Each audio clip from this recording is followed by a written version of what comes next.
of My Hero. Yeah, y'all. Episode 100. 100. Good morning, good afternoon, and good night. Welcome back to the Amateur Otaku podcast. Today we are talking about 100 episodes of My Hero Academia. Joining me, as always, is host of the show, Isaac, the ultra punster Mad Doc. And again, joining us for the third week in a row, pleasure to have him here, is our good friend Leo Rydel from Geekly Goods. Again, Brandon is not here today. He is lost in the Speed Force. Don't worry, Barry Allen will make his return soon. Or he's converting to Valley West. We are not sure at this point. Time is relative, right? He'll be back. Yeah, he will be back as in the year of 1345. I don't know. So, guys, pleasure talking with you as always. It's fun doing these. I want us to talk about this specific episode, but since we are on episode 100, it's been a good 6 years of the My Hero anime, about 7-ish so years of the manga. What are you guys' thoughts on My Heroes as an anime as a whole, since we've reached this milestone, right? 100 episodes.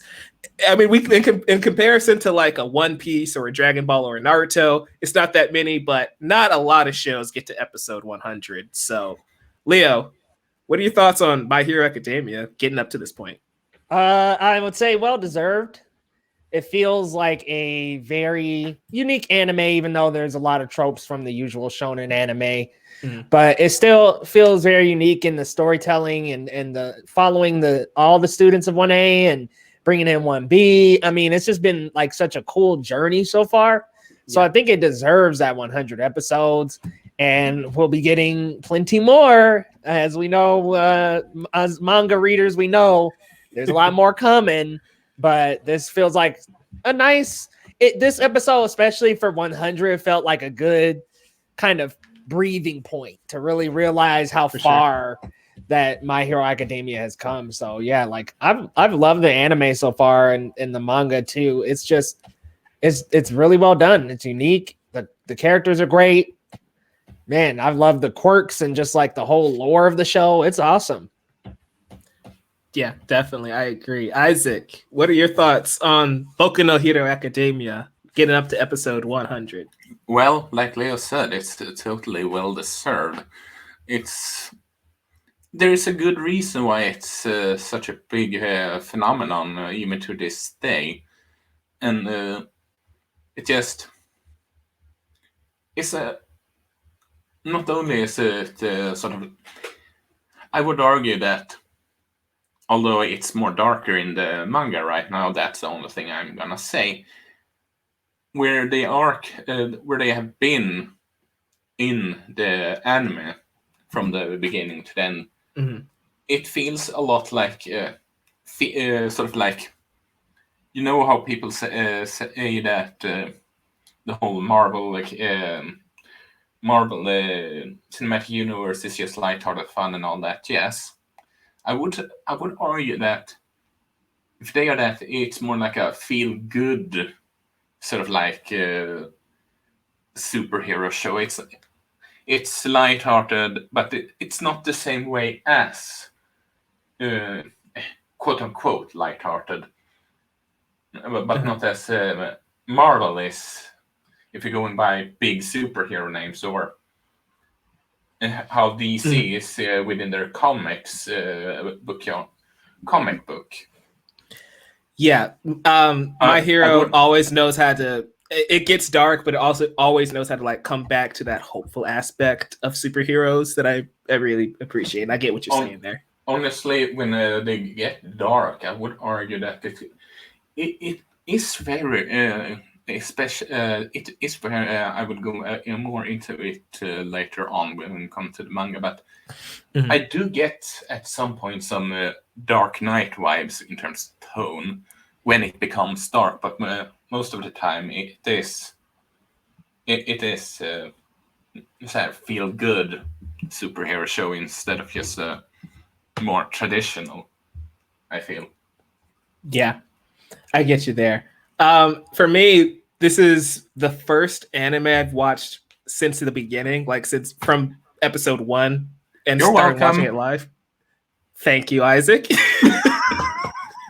No, but yeah, for this to be like my first actual anime, I watched some Dragon Ball as a kid, but never all the way.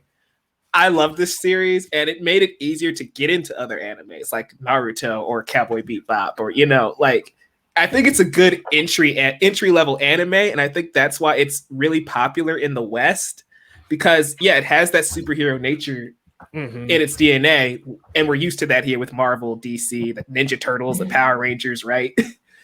But it has that Eastern flair to it because it is an anime, and I think it's very easy to transition into other animes like Demon Slayer, for example, right? Or Jujutsu Kaisen, which are 2 shows I've actually started. Might have reaction videos on those in the future. Stay tuned for that. But for my hero, Dekku is a great protagonist. Like Leo said, all the characters up to this point, 100 episodes, we know just about every student in Class 1A, and now we are starting to learn about Class B.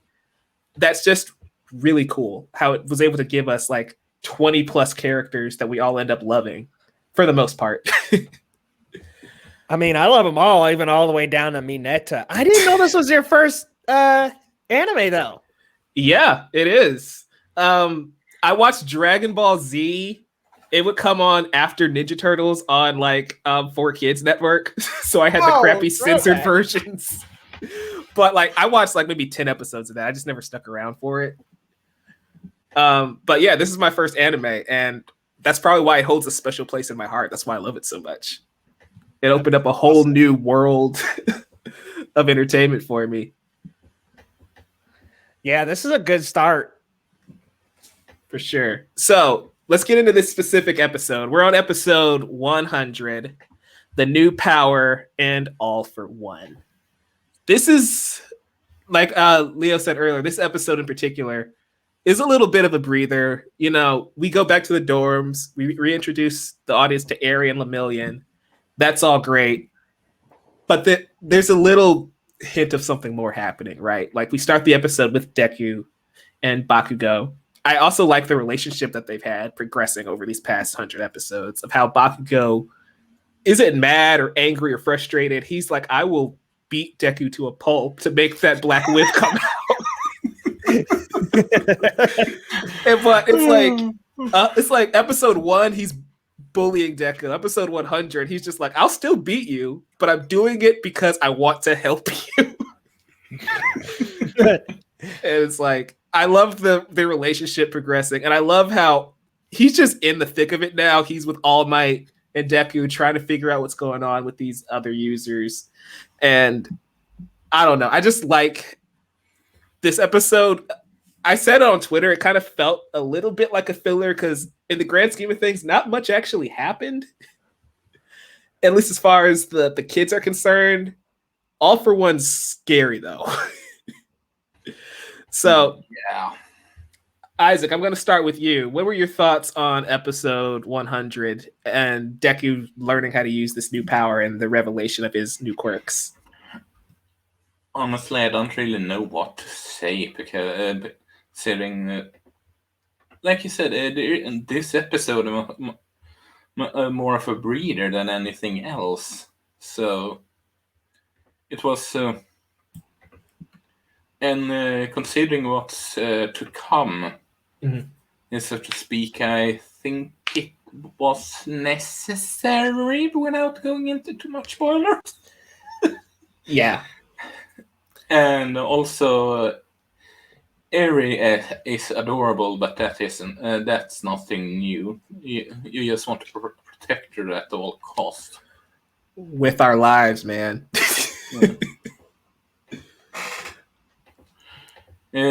Also, yet again, Eraserhead is my favorite teacher of them all. Eraserhead's great, and I love how he's handling Eri, because that's another thing. Like off screen, he's off being a dad to Eri, essentially, right? He and Lemillion are having to try and get her more comfortable. And one thing I appreciate also is Monoma in this episode, right? We see how eccentric Monoma can be.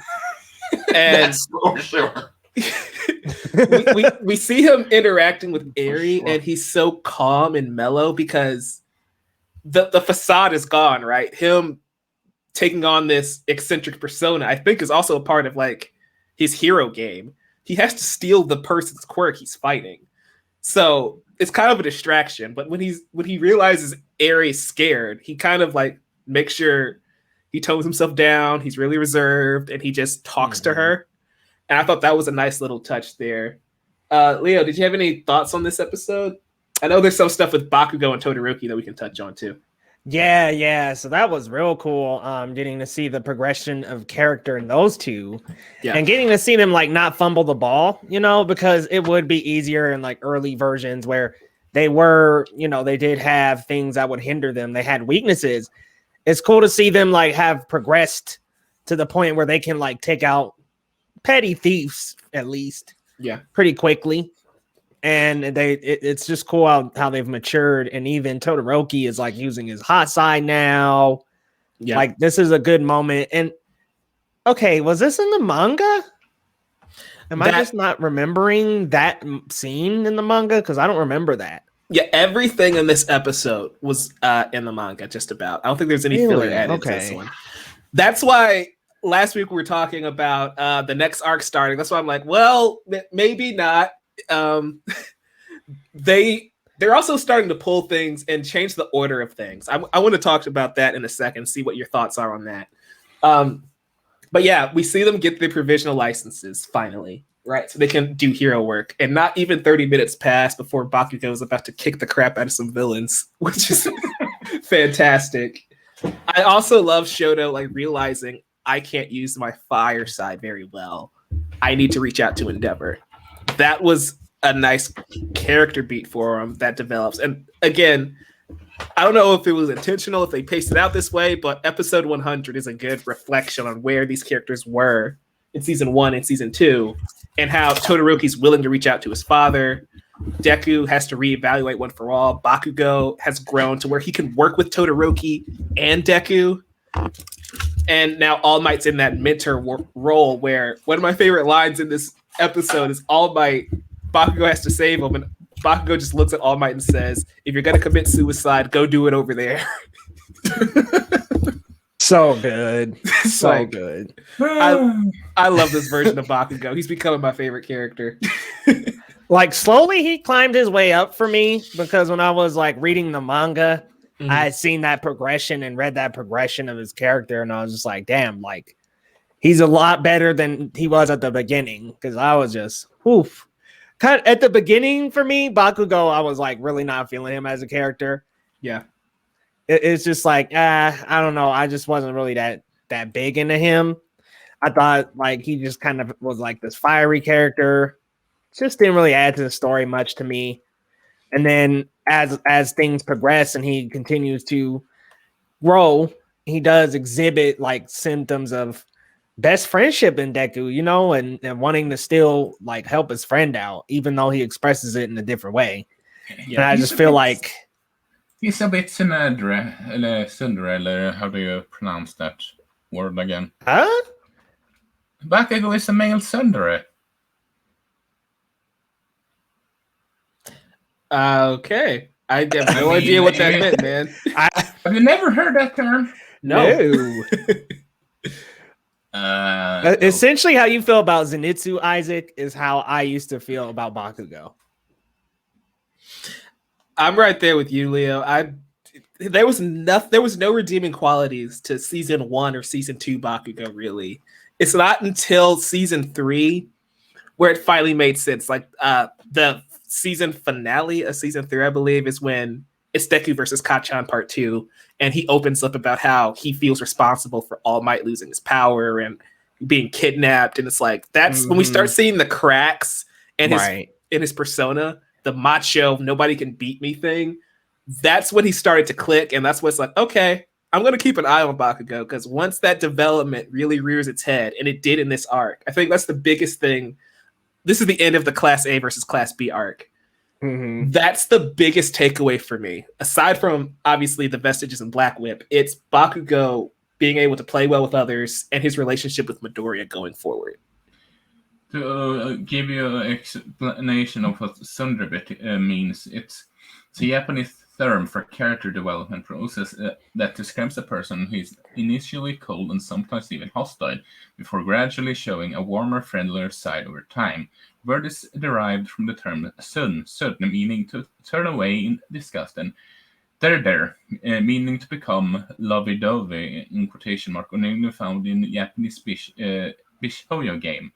I have never heard this ever in my life. Not Otaku with once. feminine reaching into the other media, such as made anime, manga, novels, and even mass media. The term was made popular in the vision of Isaac reading the whole wiki page. I was trying to explain more officially on how it works, and Sundere is more of something you use in a certain slice of life anime in with most commonly a female love interest that is interested but doesn't want to show it. But I also feel that Sundere can work in terms of he is my friend, but I don't want him to. I don't want to show that he show him that I think of him as a friend, sort of like a Bakugo acts with his temperament, so to speak.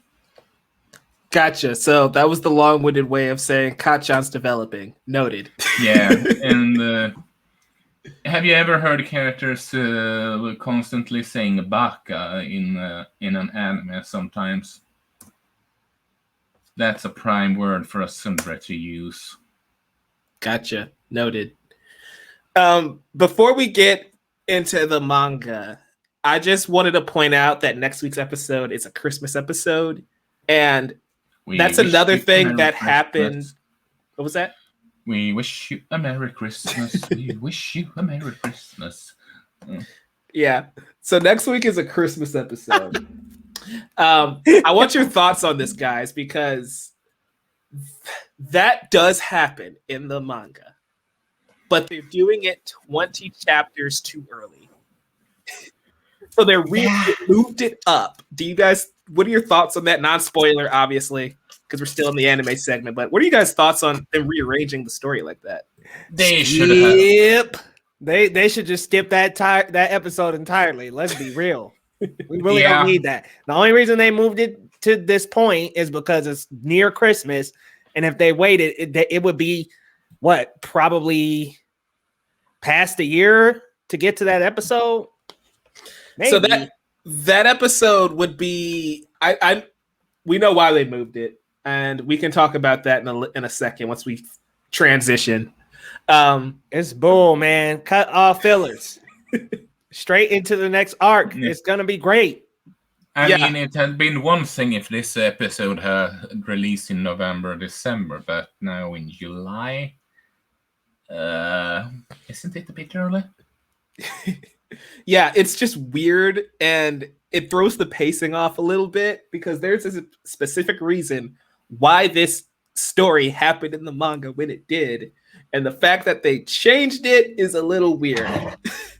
But do you guys have anything else to add on this episode? And I can finish my point on the next episode in the manga discussion, just to make sure folks are clear of spoilers. No, I don't have anything else. Yeah, this was pretty quick little episode. Very, very in and out. Nothing new, really. Like, nothing super unexpected. Mm-hmm. I'm glad they re-explained what he meant by blank. Yeah. Which is what I thought it was, but it was just like even more specific because I was like, well, it must be quirks he just can't copy. But I didn't realize it was like stockpiling. And okay, maybe I didn't get it, but I was kind of like, okay, how does that apply to Eri? Yeah, that's the thing that's never really explained. So we know Eri's horn harnesses the energy, right? We don't know what type of energy, but her horn fluctuates depending on how much power she has stored. We don't know what causes the power, though. Like, my theory is that it's stress or pain or any sort of emotion, because what Chisaki was doing to her caused her to have a consistent output of power. As soon as she's not with him anymore, she can't use her power. So I assume it's equated to some sort of stress, and it's stockpiling it as energy. What's interesting with Monoma and One for All is that, so he copied One for All, but he only copied like basically the first user's version. He couldn't copy the stockpile.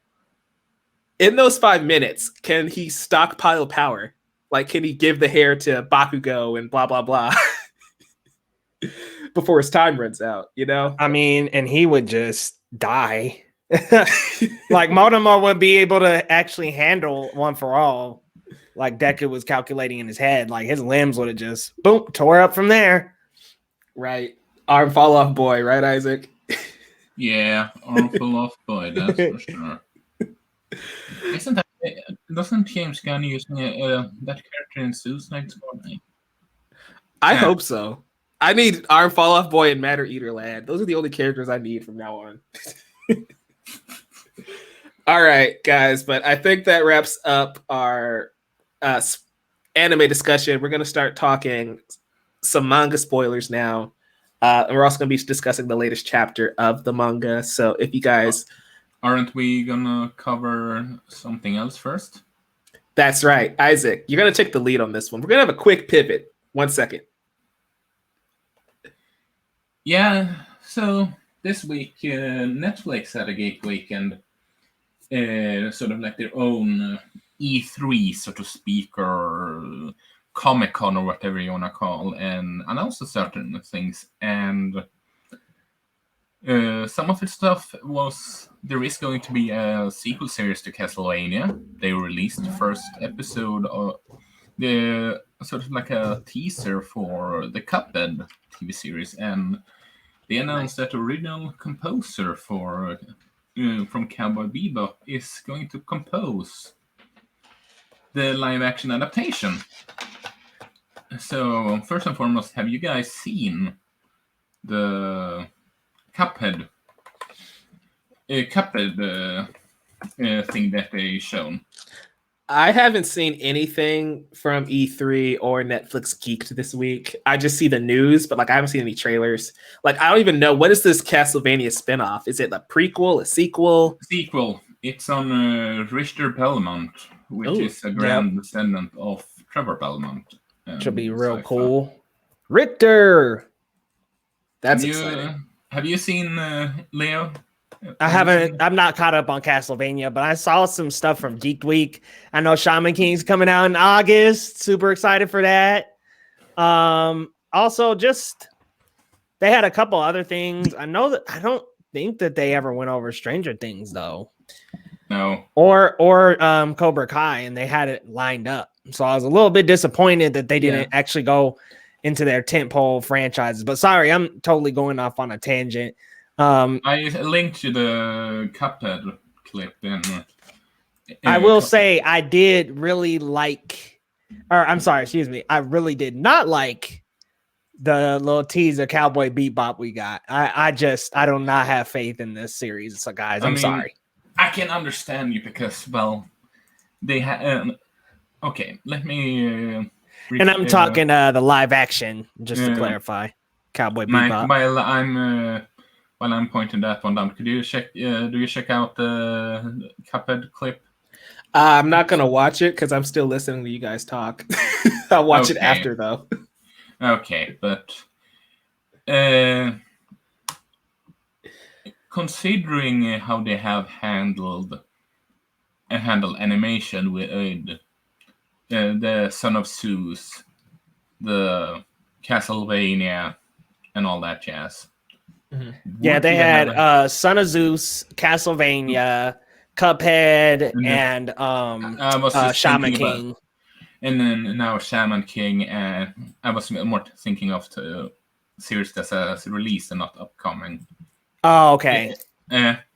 Would you have trust them more if it was an animated new anime adaptation instead of a live action adaptation, considering their history in anime adaptations.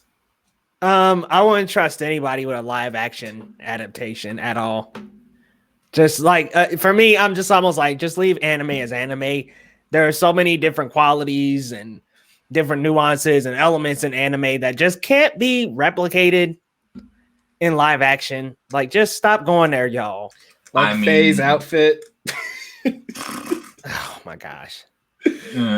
Not to mention what else? What were they doing with Death Note, guys? Come on, they just changed the story up. It's like, dude, come on, man. Landon and then isn't here. Who? Landon Beal. Oh, he liked the live action. That was trash. Yeah, he likes that one. Defoe was good, but everything else, man, I was not riding with. I didn't even finish that movie. I couldn't sit through it. Fullmetal Alchemist, Dragon Ball Evolution. We don't even talk about that. I saw that for opening weekend. Oh my god! For opening day.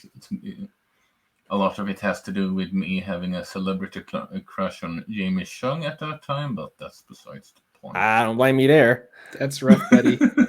I don't know, guys. With Cowboy Bebop, I think this is the only one that has a chance of being good. I'm with Leo that I'm cautious, but I think I'm more leaning cautiously optimistic because I think Bebop is a story that can translate well to live action, whereas Dragon Ball can't.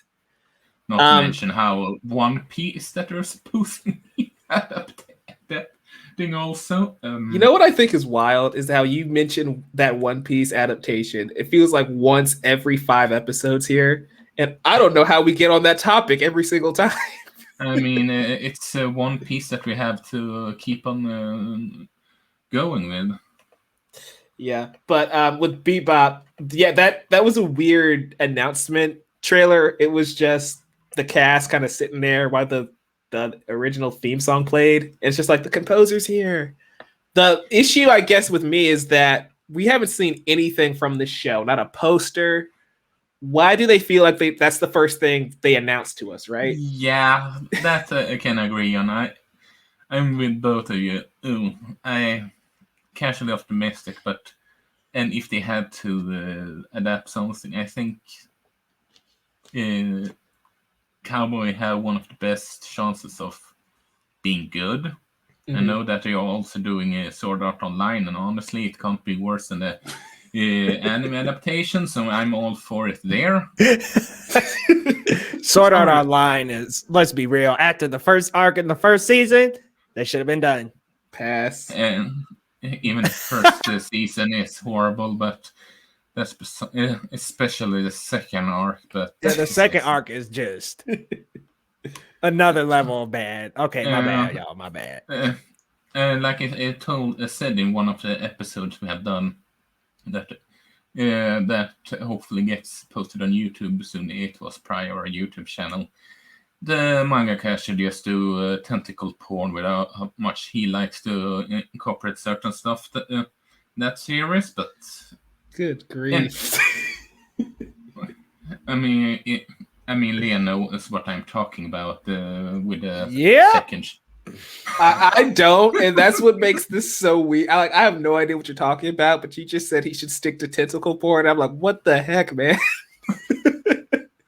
No, he should stop with the tentacle porn. I mean, he always wants to incorporate those elements somehow. I'm like, dude, this is clearly some fetish type stuff. Yeah, and apparently it is stuff like that in the latest season also. When I checked the trailer, and just like I said, just stop doing this shit show and go do your do your tentacle porn instead, like he clearly wants to do. Alrighty. So with that, we're going to go into the My Hero Academia manga. What are you guys' quick opinion on the Castlevania sequel series in Cuphead? Then I just wonder that. I'm not caught up on Castlevania at all, so I got to take some time to sit down and get caught up on it. The Cuphead series looks good though. I've been looking forward to that since they announced it. Yeah, Cuphead should be fun. Castlevania, like Leo, I'm behind. I know you guys did a Wait. review on it, so I'll listen to that once I'm caught up too. Season 3 is weird at the end. That's all I'm gonna say. Noted. If I'm saying that something is weird, then you know something is weird. All right, time for that manga. Yeah, time for that manga. Isaac, cue the title. Well, title. Before we do it, spoilers. Spoilers, thank you. Spoilers again, guys, for My Hero Academia's manga. We are on chapter 316. So if you're not caught up, and if you're still an anime only and you stayed around, hi, you're brave. Second, leave now. We are warning you. This is your final warning. So, dos, tres. we're on chapter 316. Now it's your turn, right? The title is your turn. And this was a ride, guys. I don't think we've had a chapter that went this hard in like a month or two. We're picking up, last week, Lee Nagant kind of like just imploded. And so we pick up Endeavor and Hawks have arrived to help Midoriya. He's trying to work with Hawks and keep Nagant alive to get any information they can on what's going on with All for One. And she is just wondering how Hawks, who is her replacement, still able to have any sort of hope or optimism in this crappy society that's just crumbling right before our eyes. In this chapter, All for One makes an appearance, and he basically is like, yeah, Midoriya, All Might was fun, but you're my focus now. It's your turn. I want to know what makes you tick, right? And so they eventually end up going to this cabin where Nagant was supposed to take Midoriya. And Best Jeanist is there, Endeavor's there, Mount Lady's there, Kamui Woods is there, Ed Shot is there, Hawks is there. They all go into this abandoned mansion.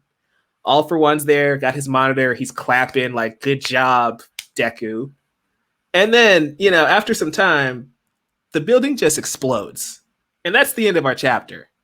So I'm going to throw it to you, Leo, first. What are your thoughts on this? What do you think happened?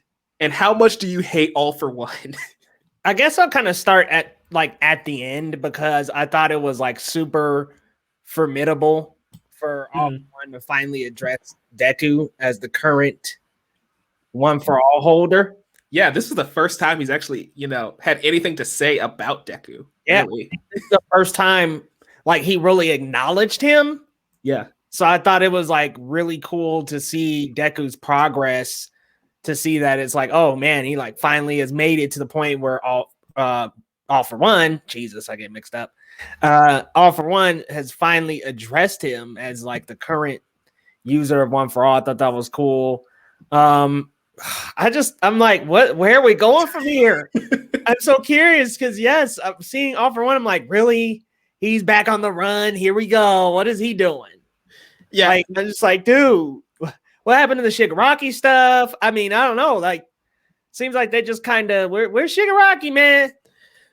That's the thing that's really been kind of frustrating with it. Like, don't get me wrong. Every time All for One shows up, I love it. This guy is one of my favorite villains at this point. Like, I love how he looks into the camera and he looks at Dekku and he says, now it's your turn, which is exactly what All Might said. Yeah. And it's just like, dude is straight savage. He's like straight up pointed in the screen, my guy. Like, it is your turn now. Yeah. I like that the moment between Lady Nagant and Hawks. I thought that was cool, that he still had the spirit within him. And y'all right, she made it enough to talk a little bit more. Yeah. And they also said Endeavor's calling a hospital, so we assume that she's not dead yet. Nope. We'll see how that goes. So my guess about her maybe joining forces could happen after all. Possibly. Also, Dekku was in front of like the whole group when they're walking into the mansion. I'm like, look at Dekku, y'all. And I at the front of the pack. And I have to say, All for One makes me feel like he's if Lex Luthor and Joker had a love child terms of how he's written and all that. Yes, he has the intellect of Lex Luthor, but insane. Has an insanity like Joker, so to speak. But he's also got that strength of Darkseid, right? Sort of, yeah. My thing is, like Leo, you pointed out, Dekku's leading the charge here. I'm kind of hoping he went in that building alone. Because at this point, it's like, did all of those heroes just die in that building? That's the thing. And that's another, like, my heroes got to the point where it could pull a stunt like that. And I don't know. Like, it used to be, oh, no one's going to die. But it's like, we don't know if Nagant's going to survive. I don't know if those heroes are going to survive. I don't think they went in with him. I'm hoping they didn't. The thing is, we see them all walking behind Dekku. And I don't know if they actually entered the building yet. I guess. I see a panel of Endeavor right behind him. Uh-oh. Exactly. I mean, it wouldn't be bad if it was Endeavor, though. Like, with a fire quirk, he probably could withstand that explosion. But, like, the rest of them, nah. Yeah. So this sets up some interesting stakes. Like, we didn't even touch on Chisaki is here yelling about, you got to take me to the boss. Since Nagant is, on the edge of death, he's just freaking out like, you were supposed to take me to the boss, and Ares the only one who can help fix him, and blah blah blah. And Dekku's all like, okay, are you going to apologize first? He called him a diseased maggot. Exactly. It's like, dude is, I wonder what's going to come into play here. Like, what does he have to offer Dekku? Like, Dekku is the only one here who's like, I'll help you. But what can Dekku get from Chisaki in this situation? Information, maybe? On what? All for One? Shigaraki? The Quirk erasing bullets? Those are still a thing they have, by the way. Yeah, I think he needs more info on all kind of stuff. Like, Chisaki has seen a lot, so... Yeah. I don't know. I'm just like, man, where's Shigaraki at, y'all? Like... Maybe them helping him getting back his arms, make him enemy of my enemy is my friend kind of stuff. But do you trust somebody like Chisaki? If you give him his arms back and he has his quirk back, who's to say he doesn't instantly disintegrate you? Remember, he killed Mag with one touch. Yeah, I know, but I know. I'm just let's also remember that Dekku isn't the same Dekku that he was when he fought him that back. Yeah. He would probably be able to take him down pretty easily in comparison now. But has Shigaraki been in the tank? Like, what's been going on? Like, we don't really know. I assume he's in the tank. He's in the chamber because it's like he wasn't fully healed yet, right? And if all the ones here clapping in the monitor, I assume Shigaraki's over there recovering. But yeah, it feels weird how we kind of threw Shigaraki away. He's not the main villain of the story anymore, and that's really disheartening. Well, especially as far as we know. That's what, like we said last week, he can just end up being he can end up being the end villain, and All for One just being the sort of like, what's a good example of what we end the villain? All Might. Like, he just gives them the power. It's just like, all right, achieve my dreams. Or like you're saying, he maybe All for One is like a Snoke, and then Shigaraki would be the Kylo Ren. Kinda. I'm just hoping All for One feels like he's pulling a Palpatine, though, where it's just going to be him at the end anyway. Right. Yeah. I'm like, why does it feel like he's just like, all right, bro, I'm coming for you, like me. Not Shigaraki, me, man. I don't know, but I could see. I just thought it was about passing the torch, Yeah, so that's what makes this chapter really interesting, because it's titled Your Turn. And he does the whole pointing at Dekku saying, now it's your turn. And it's like, we thought that he would be passing that down to Shigaraki. And going back to the anime, we're getting My Villain Academia, right? Which was a whole arc dedicated to developing Shigaraki as a villain, because we've gone so many chapters without knowing much about him. We finally get into that origin story. And they create a very compelling character. I'd argue Shigaraki is probably the most interesting character in the entire series, honestly. And the fact that we don't give him anything to do, I think is frustrating, because as cool as the war arc was, it was basically the race to get Shigaraki out the tank. And then once he does, they fight for a very long time. He gets knocked out, and then All for One takes over. And so, like, I feel like now would be a really good time to reintroduce Shigaraki. Maybe that, again, the title being Your Turn. The next chapter will put the focus on Shigaraki. I don't know. This was a very compelling chapter, though, and like, it was only 17 pages, but it was jam-packed with great character moments, great new information, a great cliffhanger. Like, I'm on the edge of my seat wondering what happens next. Imagine an upcoming episode ending with that explosion of the building exploding. Imagine once the anime comes there, and they end. I could definitely see them end with the building explode. If My Hero Academia, if in this next chapter a bunch of these pro heroes are dead, this will I guess finally follow up some of the stuff that most shonen anime do, like with a big loss. Yeah. I mean, think about, Naruto, spoilers, but you guys know who there's a lot of people that end up dying throughout that series, especially towards the end, losing somebody like spoiler, Neji. Like, I mean, something like that, even toward the end, but even all throughout the anime, there's all these big deaths. I feel like My Hero Academia only had Night Eye. Night Eye is the only character that we actually seen die. Oh, and what's her name? Glasses lady. Midnight, yeah. Midnight, yeah. Which that was fairly recent, And it was off screen. Yeah, her death was off screen, which is kind of a disservice to her, I would argue. Yeah. It makes watching this last season, this current season, I should say, like her in the intro and everything, it's just like, dang. Right. That hits a little different than it probably normally would have.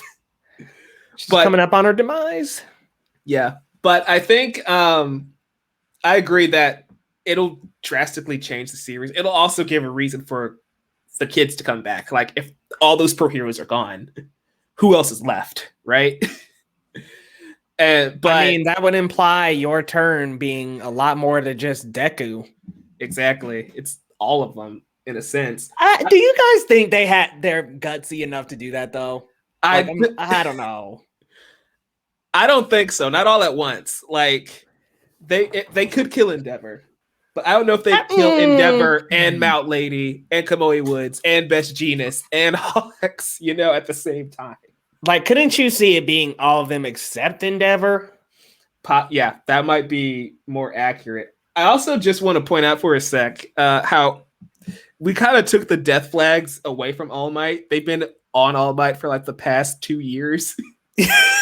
Yeah, right? He's in the safe zone now somehow. Yeah, because he's like, I don't care about All Might anymore. It's just like, oh, good. All Might's not going to die then. Okay. Should I care about All Might? Don't be killing All Might now. Nah, I almost feel like it could be inevitable. Like, I mean, we even saw in the most recent episode, he's always like willing to risk his life still, even not being All Might. Like, he dived over to that woman and was like trying to save her from the light pole that had snapped. So it's kind of like I could see him going out in some kind of fashion where he does do that. Yeah. And that would be the ultimate way for him to go out, self-sacrifice, just like he said about Dekku in the beginning. So who knows? But yeah. Yeah, definitely. One more thing right quick, guys. I didn't get a chance to mention it because we were talking about the Netflix stuff, but they changed the order of the current arc or the upcoming arc of My Villain Academia, right? The Meta Liberation arc. That Christmas episode is supposed to be after MVA, and I assume they did it because they want to end with the Endeavor agency stuff because that's when the movie comes out around that time. Probably. Yeah, I that's know plausible. I know you guys already said you were kind of upset or frustrated that they decided to do that, and like they're delaying the only big event of this season really is MVA. Everything else has kind of just been like, they're training, literally. Yay! Woo! Yeah. So I get why they did it. I just think it messes up the timing because we're gonna have a stretch of about 10 episodes where we don't see Dekku and the other kids. And that Christmas episode is their return to the story. It's kind of weird how they moved that, is all. Yeah, that's a little strange. Yeah. But going back to this chapter, was there anything else you guys had to say on it or any other thoughts or theories before next week? I mean, like I said before, I'm starting to believe more that there is that there is a big chance that Lady Nagant because helping out because she starts to believe again with Dekku and Hawk and all that jazz when they talk to her. And I'd argue that she already did help out in this. Like she gave them the location of where they were supposed to take Midoriya. Yeah, but sort of like going to battle with them, that kind of thing. I don't know, man. It looks like she's got like 4 cracks in her skull right now. I don't know if she's fighting anyone anytime soon. I mean, we have seen people heal for a bigger, for something worse. They have come back for something worse. So that's what I mean. But yeah, you have a point. Mm-hmm. And about Shisaki, well, I'm with you that you don't know how to if you can really trust him. But then again, like I said, also the enemy of my enemy is my friend. I could see potentially them as telling him, "We help you if you help us, and if you dare cross us, I'm going to kick your fucking ass." Because, like I said, also Dekku is way more powerful now than he was when he first previously fought him. So it shouldn't be that hard for him.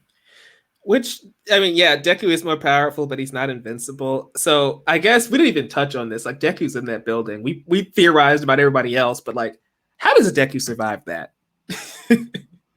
What quirk helped him survive that explosion? Maybe Mount Lady, if any other of the other heroes were there, jumped in front of him and went giant to save people, so to speak. Gotcha. Maybe that's a possibility. She has pulled a stunt like that before, actually. Guys, just so you know, Leo had to hop off of this one, so we will catch him next time. You can follow him at Leo Rydel on Twitter and Geekly Goods on YouTube. So make sure you check out his stuff. Appreciate him joining us. Isaac, did you have anything else we wanted to cover? No, Okay. not really. I guess we can wrap this episode up. Again, guys, this was episode 100 of My Hero Academia, The New Power and All for One, and chapter 316 of the manga, Your Turn. We're going to be back next week for the next episode, episode 101 and chapter 317. We're going to follow up on all this exciting stuff. And if there's any big anime news that breaks out, we'll cover that as well, because we like talking all that stuff here.